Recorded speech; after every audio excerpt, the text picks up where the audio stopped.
ఓం నమ శివాయ. అందరికీ నమస్కారం. ఈరోజు మనం మేషరాశి వారి గురించి తెలుసుకుందాం. మేషరాశి వారి ఇంట్లో ఈ దేవత తిరుగుతుంది. అన్ని పనులు వదిలేసి త్వరగా ఈ వీడియో చూడండి. జూలై నెలలో జరిగేది ఇదే. నిజం వింటే మీరు వణికిపోతారు. ఈ ఈ జూలై నెల 24, 25, 26 తేదీ తర్వాత ఇదే నిజం వింటే మీరు వణికిపోతారు. మేషరాశి వాళ్ళ ఇంట్లో ఈ యొక్క దేవత తిరుగుతుంది. ఈ దేవత యొక్క కటాక్షం ఎప్పటి నుంచో మీ మీద, అలాగే ఇంటిల్లపాది మీద ఉంది. కానీ మీరు మాత్రం ఆ దేవతను గుర్తించడం లేదు. అలాగే మనం చెప్పుకున్నట్లు జూలై తర్వాత మీరు 5 అతిపెద్ద గుడ్ న్యూస్లు వినబోతున్నారు. మీ జీవితంలో మీరు ఊహించని మార్పు అనేది జరగబోతుంది. కాబట్టి తక్షణమే ఈ వీడియోని ఎక్కడా స్కిప్ చేయకుండా పూర్తిగా చూడండి. ఎటువంటి పని ఉన్నా సరే ఆపేసి వెంటనే మీరు ఈ వీడియోని చూడండి. అప్పుడు మీకు ఆ దేవత ఎవరు, ఆ దేవత మీ నుంచి ఏం ఆశిస్తుంది, అలాగే మీకు వచ్చే అతిపెద్ద 5 గుడ్ న్యూస్లు ఏంటి అనే విషయాల గురించి ఇప్పుడు ఈ వీడియోలో మనం వివరంగా తెలుసుకుందాం. మొదటిగా మనం మేషరాశి వారి గురించి మాట్లాడుకోవాల్సి ఉంటుంది. రాశి చక్రంలో మేషరాశి వారు 12 రాశుల్లో మేషరాశి వారికి ఎంతో ప్రత్యేకత ఉంటుంది. ఈ రాశి చక్రంలో మేషరాశి వారికి బుధుడు అధిపతిగా ఉండడం వల్ల వారు జన్మించిన చాలా తెలివిగా అందంగా ఉంటారు. అంతేకాకుండా ఈ రాశిలో పుట్టిన వారిపై బుధుడు గరిష్ట ప్రభావం చూపుతాడు.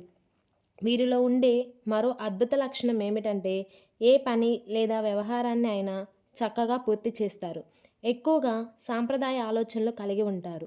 అంతేకాకుండా ఈ రాశిలో జన్మించిన వారు కొత్త వస్తువులు తయారు చేయడంలో నిపుణులు.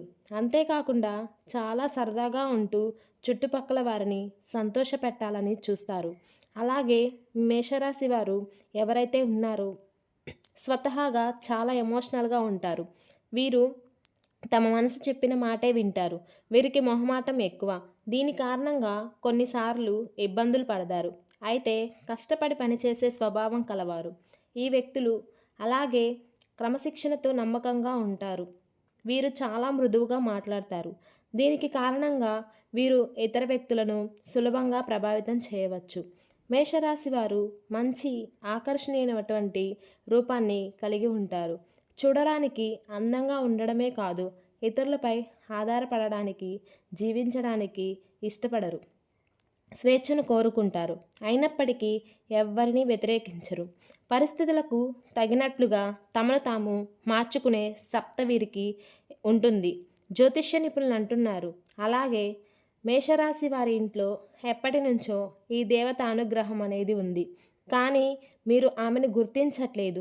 మీరు ఒకవేళ గమనించుకున్నట్లయితే గత 5 సంవత్సరాల నుంచి మీ ఇంట్లో మీతో పాటు జరిగిన కొన్ని ప్రమాదాలు ఏవైతే ఉన్నాయో అవి త్రుటిలో తప్పి ఉంటాయి.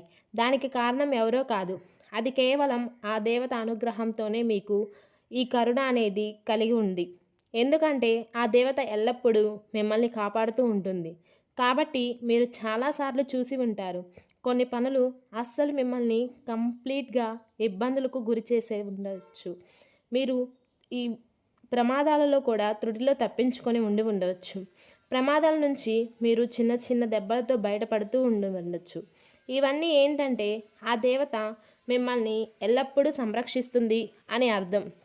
అసలు ఆ దేవత మీ నుంచి ఏం కోరుకుంటుంది, అలాగే మీరు ఆ దేవతను ఏ విధంగా గుర్తించగలరు, ఇవన్నీ ఇప్పుడు ఈ వీడియోలో మనం తెలుసుకుందాం. ఎప్పుడూ కూడా ప్రతి ఒక్క మనిషికి ఒక కులదైవం అనేది ఉంటుంది. కానీ ఈ రోజుల్లో ఎవరికి కూడా వాళ్ళ కులదైవం గురించి ఏమాత్రం కూడా ఐడియా అనేది ఉండడం లేదు. ఎప్పుడైతే ఇంట్లో ఉన్న పెద్దవాళ్ళు మనకి చాలా చక్కగా, అలాగే మన ఊర్లో ఎక్కడైతే మనం ఉండేవాళ్ళమో అక్కడ కులదైవానికి సంబంధించినటువంటి ఏదో ఒక చిన్న గుడి కానీ లేదంటే మందిరం కానీ ఉండేది. కానీ ఈ రోజుల్లో ప్రతి ఒక్కరూ సిటీ లైఫ్లో బ్రతుకుతున్నారు. మీరు ఇవన్నీ ఎప్పుడూ కూడా మంచిగా ఆరాధించుకోవాలి. ఇక ఇప్పటి వరకు అయితే ఈ మేషరాశి వారు ఆర్థికంగా ఎంతో నష్టపోవడం జరిగింది. అంటే రాశి చక్రాలలో అన్నింటిలో 12 రాశులు ఉన్నట్లయితే ఆర్థికంగా చాలా ఎక్కువ శాతం నష్టపోయింది మాత్రం ఖచ్చితంగా ఈ మేషరాశి వారు అని చెప్పుకోవచ్చు. కానీ ఈ రాశివారు ఆర్థికంగా నష్టపోయినట్లుగా ఏ రాశివారు నష్టపోలేదు. అలాగే మీరు ఇంకా ఆ నష్టం నుంచి తేరుకోలేకపోయినారని కూడా మనం గమనించవచ్చు. దీనికి కారణం మన కులదైవాన్ని మర్చిపోవడం. కులదైవాన్ని కానీ మీరు మర్చిపోయినట్లయితే మాత్రం మీకు చాలా రకాలైనటువంటి ప్రాబ్లమ్స్ అనేవి క్రియేట్ అవుతాయి. మనకి అకారణం అనేది తెలియక సతమతమవుతూ ఉంటాము. ఎందుకు మనకే ఎప్పుడు ఇలా జరుగుతుంది అని మనం ఆలోచనలో పడిపోతూ ఉంటాము. అలాగే మీ పెద్దవారిని అడిగి తెలుసుకోండి. మీ కులదైవం ఎవరిని, ఆ కులదైవాన్ని మీకు కుదిరితే వాళ్ళ విగ్రహాన్ని కానీ లేదంటే పటాన్ని కానీ తీసుకుని రండి. అలా కుదరదు అనుకుంటే మాత్రం ఖచ్చితంగా మీ కులదైవం పేరేంటి, కులదైవం ఎవరు అనేది తెలుసుకొని నిత్యం స్మరించుకుంటూ అలాగే ఆ దేవతని మీరు పూజించుకుంటూ ఆరాధించుకుంటూ ఆమెను నిత్యం మీరు పూజించుకోవాలి. ఇలా చేస్తే మీకు ఆ దేవత యొక్క కటాక్షం అనేది మరింతగా పెరుగుతుంది.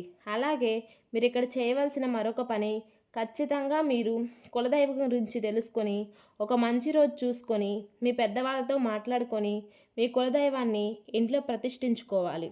మీరు ఎంత పెద్ద సిటీలో ఉన్నామని కాదు, దైవం ముందు అవేవి పనికిరావు. మనకి ఏది కూడా దైవం అనుగ్రహం లేనిదే పొందలేము. కాబట్టి ఖచ్చితంగా మేషరాశి వారు ఆ దైవానికి సంబంధించిన ఎటువంటి పని అయినా సరే నెగ్లెక్ట్ చేయడం అస్సలు మంచిది కాదు. కాబట్టి మీ కులదైవం గురించి పెద్దవాళ్ళని అడిగి ఖచ్చితంగా తెలుసుకోండి. మీ కులదైవాన్ని మీరు ఏ విధంగా వాళ్ళని ఆరాధించుకోవాలి, ఏ విధంగా పూజ చేసుకోవాలో తెలుసుకుని ఖచ్చితంగా మీ ఇంట్లో ఆ కులదైవాన్ని స్థాపించుకోండి. అలాగే మీ యొక్క కులదైవం పేరేమిటో కూడా మీరు మాకు తెలియచేసుకోవచ్చు. అలాగే మీరు ఫస్ట్ చేయవలసిన పని ఏమిటంటే, ఏదైతే ఎక్కువ శాతం పక్క వాళ్ళని ఎక్కువగా నమ్మేస్తూ ఉంటారో ఆ పనిని వెంటనే మీరు మానేయాలి. ఎందుకంటే మీరు ఎప్పుడూ కూడా పక్క వాళ్ళని గుడ్డిగా నమ్మేస్తూ ఉంటారు. ప్రతి ఒక్క పనిని, ప్రతి ఒక్క విషయాన్ని అంత ఓపెన్గా చెప్పేస్తుంటారు. ఈ మేషరాశి వారు ఎప్పుడు చూసినా కూడా మీరు ఎంతో శ్రమ పడుతూ ఉంటారు. అలాగే ఒక పనిని ఎంతో శ్రద్ధగా చేస్తూ ఉంటారు. కానీ లాస్ట్ మూమెంట్లో అది విఫలమవుతుంది. దానికి కారణం కూడా మీరు ఓపెన్గా ఉండడం. ఎప్పుడూ కూడా ఏ పనిని చేయాలి అనుకుంటే మీరు ఎవరికి చెప్పకుండా దాన్ని శ్రద్ధగా ఎంతో కష్టపడి పని చేయండి. అలాగే మీ మీద నమ్మకం పెట్టుకొని, దైవం మీద మీరు నమ్మకం పెట్టుకొని మీ పనిని మీరు చేసుకోండి. ఆ పని అయిన తర్వాత మాత్రమే మీ పక్క వారికి చెప్పి చూడండి. ఒకసారి ఇలా ట్రై చేసి చూడండి, మీకే తెలుస్తుంది ఎటువంటి ఆటంకాలు లేకుండా ఎంత చక్కగా మీ పని అనేది పూర్తి అవుతుంది. మేషరాశి వారు ఎంతో ఖచ్చితంగా పనిచేస్తారు, టాలెంటెడ్గా ఉంటారు. మీ పక్క వాళ్ళ గురించి కానీ వేరే వాళ్ళ నుంచి కానీ సపోర్ట్ అనేది దొరకదు మీకు. కానీ కాస్త సపోర్ట్ అనేది దొరికితే మాత్రం మీరు ఆ అవకాశాన్ని అందుకుంటారు. కానీ మీకు ఆ సపోర్ట్ లేకపోవడం వలన మీరు ఎక్కువ శాతంగా ఫీల్ అవుతూ ఉంటారు. అయితే ఇక మీదట మీరు బాధపడవలసిన పని లేదండి. మీ గ్రహాలలో ఇప్పుడు అవి మీకు చాలా అనుకూలంగా మారిపోతున్నాయి. మీరు పడిన కష్టానికి తగ్గట్లుగా ఫలితం అనేది మీకు అతి త్వరలో దొరకబోతుంది.